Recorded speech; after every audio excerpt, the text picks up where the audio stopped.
Jumpstart 2022 is coming out just around the corner, and it brings a ton of new cards and a ton of reprints that have some pretty great value to them. The new cards are also really awesome, oftentimes being great in things like Commander. In this video, I'm going to be breaking down the top 10 most expensive new cards in the set so that you know what to keep an eye out for when you're opening Jumpstart packs. I'm not going to be talking about any of the reprints today. I did a separate video just covering the top 10 most expensive reprints that you should check out after you're done with this video. It'll be the card at the end.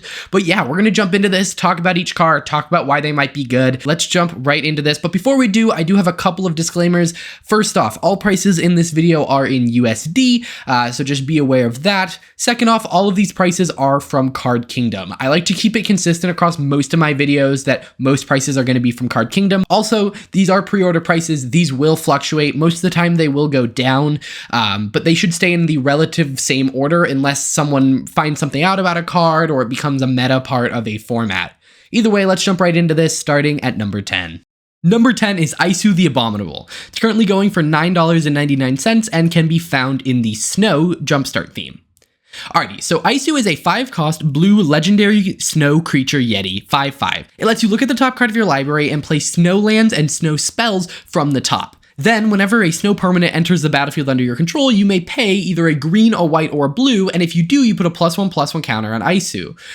This is the first commander that really tells you to go all in on snow. Just so you know, new cards printed in Jumpstart are legal in Commander, Legacy, and Vintage, as well as technically any other Eternal format, but those are the big ones.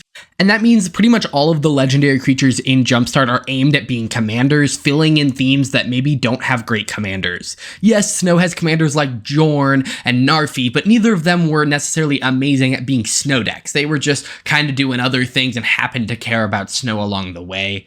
Overall, I think this is really awesome. It's going to let you play some cool cards from Kaldheim. It's going to let you play some cool older snow cards that we maybe saw in like Cold Snap. Very cool. I love when new commanders can be added to the game that allow older mechanics to maybe see some new light, and I think Jumpstart's a really great way of doing that. Alrighty, number 9, Mizzix Replica Rider. It is currently going for $9.99 and can be found in the Experimental theme. It is a 5-cost 4/5 with flying, and it says whenever you cast a spell from anywhere other than your hand, you may pay 1 and a blue or a red. If you do, copy that spell, and you may choose new targets for the copy. If the copy is a permanent spell, it gains haste, and at the beginning of your end step, sacrifice this permanent. So basically this is going to be a commander deck that cares all about casting things probably from exile, from graveyards, from really anywhere that isn't your hand, and then being able to get a ton of value off of copying them. I don't think it's nearly as powerful as the previous Mizzix, but I think it's a really interesting kind of strategy. It actually kind of merges two styles of strategy. There are lots of decks that care about casting things from, let's say, exile, which Mizzix does care about, but there's also a lot of decks that care about copying things, and this is a way to kind of combine the two into a singular deck. Again, it's not nearly as broken as the old Mizzix, but I think it's very fun. And I think that's exactly what they should be aiming for. Fun commanders, not broken ones. So I really like this. Either way, number 8 is Kennesos, Priest of Thassa. It, similar to the previous two, is going for $9.99 and can be found in the Scrying theme. It's a 2-cost 1/3, and it basically says if you would scry a number, scry that number +1, and then you can pay 4 mana and look at the top card of your library. If it's a Kraken, Leviathan, Octopus, or Serpent creature, put it on the battlefield, otherwise you may put it on the bottom. You're really going to want to put this in a deck that has a lot of Krakens, Leviathan, Octopuses, or Serpents. Otherwise, that bottom ability is basically useless. So yeah, this is going to be leading decks that care about those creature types and then found in decks that care about scrying. We've seen a decent number of cards, especially recently, that care about scrying. And so this is just another piece to put in one of those decks. But overall, it's a pretty standard card, kind of in the same realm as Mizzix and Isu, where they're very much eyeing a certain theme and wanting to add more support for it. I just think this one will be actually used more inside of other decks. For example, we have had other cards that care about scrying that seem a little bit more powerful than this one, but it's great in those decks. Number 7, Preston the Vanisher. This card is currently going for $11.99 and can be found in the Blink theme, and it is overall one of the most interesting new cards added with Jumpstart 2022 in my opinion. It is a mono white 4-cost 2/5, and it says whenever another non-token creature enters the battlefield under your control, if it wasn't cast, create a token that's a copy of that creature, except it's a 0/1 white illusion. Then you can pay 1 and a white and sacrifice 5 illusions to exile target non-land permanent. I think this card is really fascinating. Mono white has an issue of generating value. It's kind of the color of combat, and combat really isn't that great in Commander. This gives you a ton of value off of like blinking things, reanimating things, a lot of stuff that white likes to do. And I find it really interesting how Preston can play into those themes. It also is removal on it, which can be really helpful. And yes, they come in as 0/1s, but typically this is going to be used on creatures that have ETBs that you're going to be wanting to flicker already. At its face, it just says when you flicker something, you get twice as many ETBs, but it can do even more than that, and I think that is really powerful. I'm really interested to see what kind of decks, play this. You're going to run cards like Teleportation Circle, for example, and I think it's just a really fascinating card.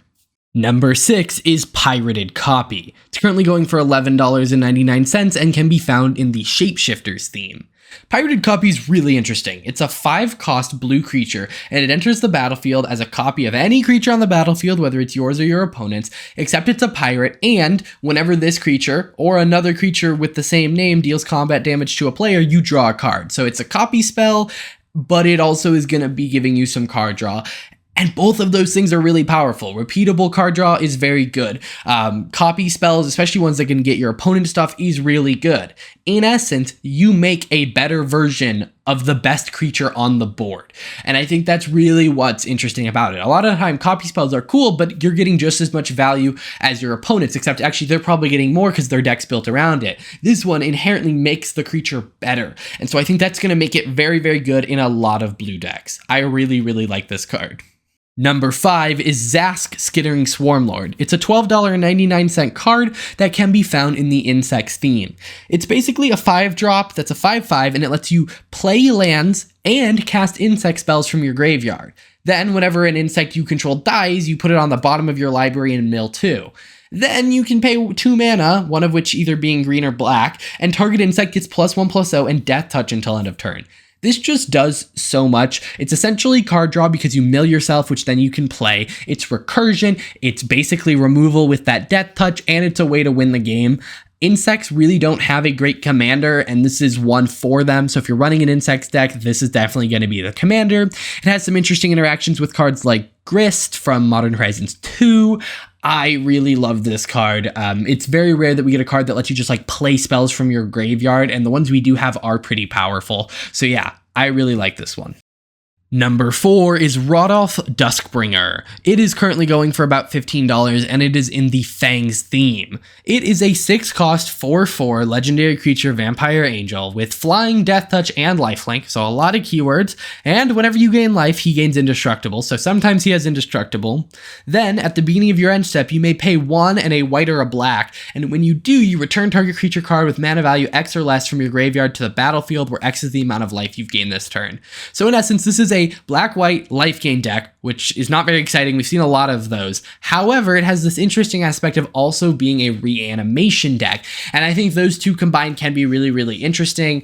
On its face, you should be able to consistently gain about 4 life per turn, so filling your deck with lots of things that, have mana value 4 or less, I think you could actually ignore the life gain part of this card pretty generally, and just basically try to swing with your commander every turn, and then just have this be a deck that cares about reanimating things with mana value 4 or less from your graveyard, which I actually think is a really interesting way to build around this deck, or around this card.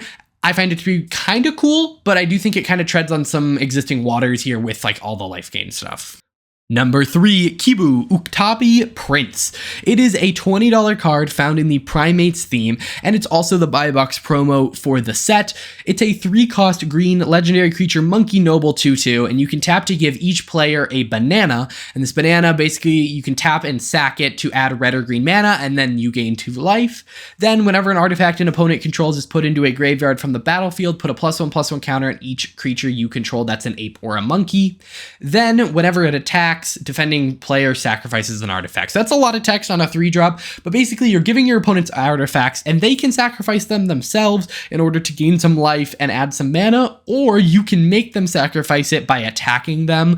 I think it's a really interesting design. It does kind of fall into the category of letting your opponents kind of control your deck a little bit. And so typically, like, if they're not scared of the counters, they're just going to sacrifice all their bananas. And if they are scared of the counters, they just won't. And so that is a little bit of like a power issue there, but I do think it has enough going for it that it will be still powerful even in slightly higher power play groups, just because it has the ability to make people lose artifacts. You're probably running artifact board wipes in the deck. I think it's kind of interesting for that reason. It's also a monkey commander, which we do not really have right now.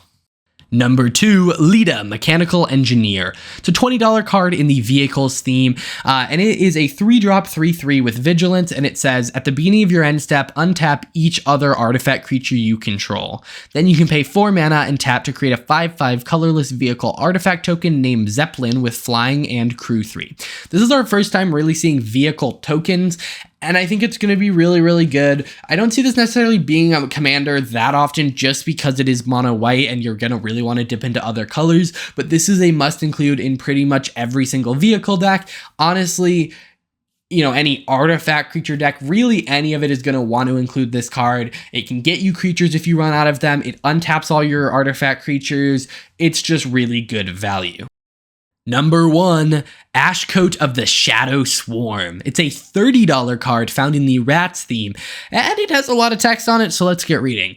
It's a 4-cost 3/4, and when it attacks or blocks, other rats you control get +X/+X until end of turn, where X is the number of rats you control. Then, at the beginning of your end step, you may mill 4 cards. If you do, return up to 2 rat creature cards from your graveyard to your hand. This card is insane. Rats already are kind of, rat colony-y, where they're going to all boost each other up, but this is going to boost them up even more, and it's essentially card draw because you'll be able to mill yourself and then return rats to your hand. And if your rats die, you can just return those. The 2 cards do not have to be from among those that were milled. This card is amazing. If you're running a rat deck, you have to run this card. And so because of that, it is a very, very powerful and expensive card. I think this is a little redundant. We already have a couple rat commanders that seem really good, and this just kind of adds on top of it. But yes, giving, tribes that don't necessarily get that much attention in main sets some attention here can be really cool. Either way, that's going to do it for this video. Those were the top 10 most expensive new cards in the set. Again, if you want to learn even more, I did a video yesterday where I covered the top 10 most expensive reprints. Also, if you're interested in picking up some Jumpstart 2022, I am now an Amazon affiliate. So if you go down to the description and click that link, you can order yourself a box through Amazon and you'll be supporting the channel. So that would mean a ton. If you enjoyed this video, hit that like button, subscribe. Obviously, go buy it at your local game store if you have one nearby you. But if you don't, it would mean a lot to check out that link in the description. I will see you guys in the next one. Bye.